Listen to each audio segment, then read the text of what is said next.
Мы находимся на 46-м километре Покровского тракта. Сегодня у нас здесь проходил чемпионат города Якутска по сноуборду. И в чемпионате участвовало около 60 человек в различных дисциплинах, в том числе слалом, бигейр, джибинг и бордер-кросс. Хотелось бы отметить, что в этом году большинство участников не люди, которые участвуют ежегодно, а люди, которые пришли в этот спорт недавно.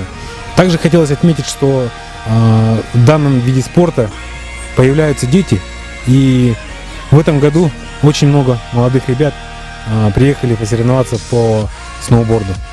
Сергей, а какие планы вообще у Федерации сноуборда Якутска? Ну, первым планом, конечно же, является развитие сноуборда в нашей республике, да. Не отставая от Японии, хотелось бы тоже развиваться, поскольку это все азиатские страны. И основной задачей в данное время является нахождение хорошего склона в окрестностях города Якутска, чтобы сноуборд был доступен для людей. Что есть 46-й километр все-таки далековато от города Якутска, и не каждый человек может приехать.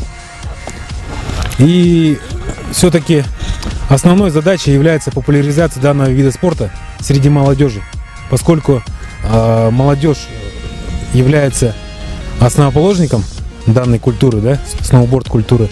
И для того, чтобы оградить молодежь от наркотиков и иных побочных влияний общества.